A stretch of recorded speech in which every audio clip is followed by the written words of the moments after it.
We have already discussed about the production of recombinant protein in E. coli, and we have talked about several limitations of E. coli for production, and also discussed about the limitations of the foreign gene. But as we saw in the previous lecture, that foreign genes problem we were able to resolve. But unfortunately, the problems which are associated with E. coli, they are difficult to resolve, though some of the vectors and the E. coli systems, the bacterial system, are under trial so that human proteins can be effectively glycosylated and can be effectively produced by E. coli. Now, since we are unable to produce some of our proteins in E. coli, so we will move to the next system in the hierarchy, that is the fungal system. Now, E. coli are primitive and prokaryotic, but the fungal system is eukaryotic system. So fungal system is eukaryotic system, and problems which are associated with E. coli for obtaining high yields of active recombinant proteins have led to the development of expression system for other organisms. So in these other organisms, fungal system is important because it is microbial eukaryote, and microbial eukaryotes, since they are eukaryotes, so they are more closely related to animals. Okay, they are more closely related to animals,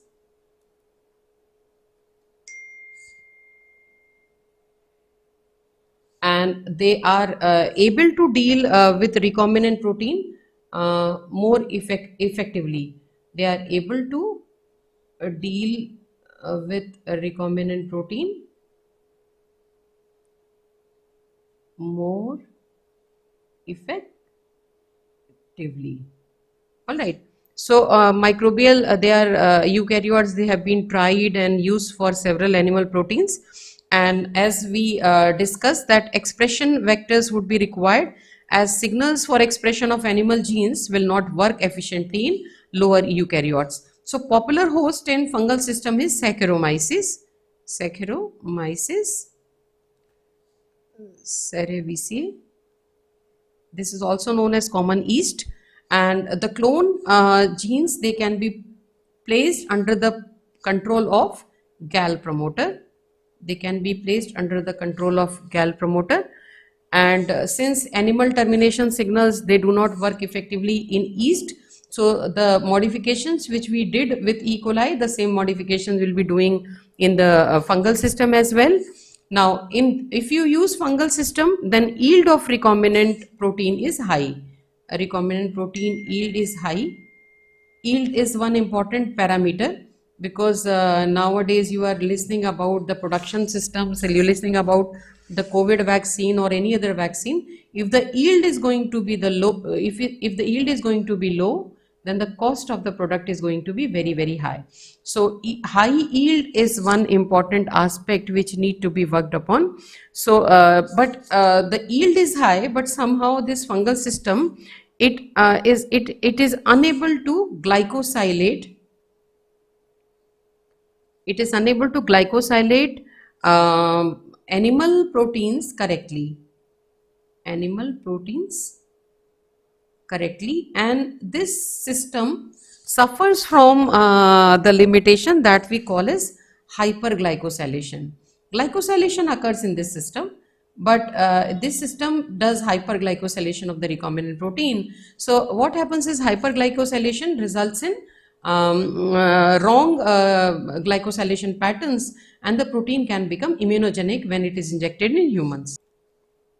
So as you can see here, the glycosylation can occur at two residues. It can be ASN or the O-linked. This is N-linked glycosylation, and O-linked glycosylation can occur at serine or threonine residue. So glycosylation is a very important post-translational modification which occurs in ER, in the rough endoplasmic reticulum, continues to Golgi bodies, and finally the fully functional protein with appropriate glycosylation is released in the system for its action.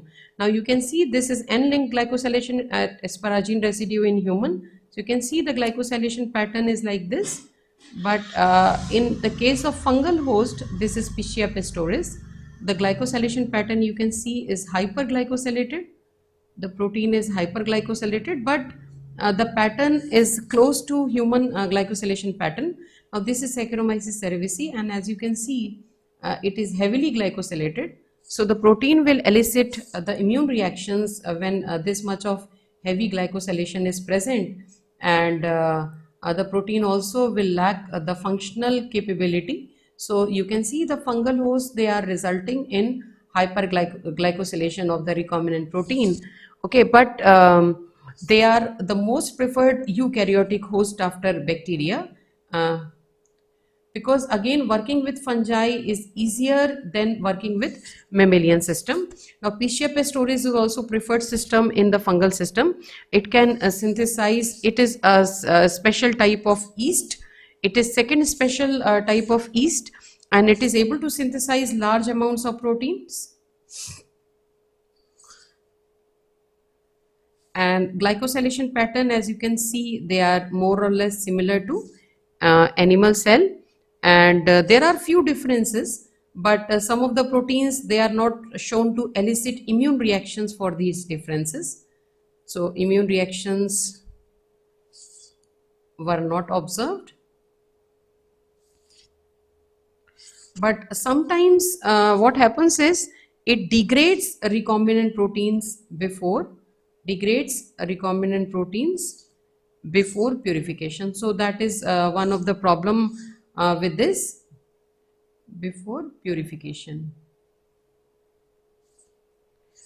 Okay, so the other yeasts which are important, the other fungal systems which are also in use are, these are different yeasts: Hansenula polymorpha, Yersinia lipolytica, Cluveromyces lactis, and some filamentous fungi like Aspergillus nidulans, Trichoderma rhizae.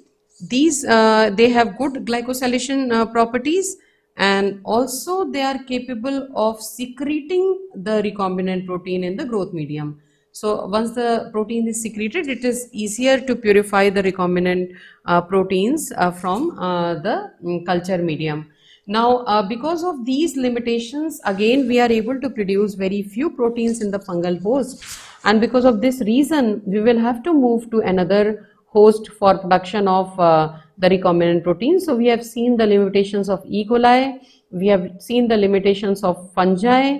Now we'll be moving to the next system whereby recombinant proteins can be easily synthesized, and these are insect system.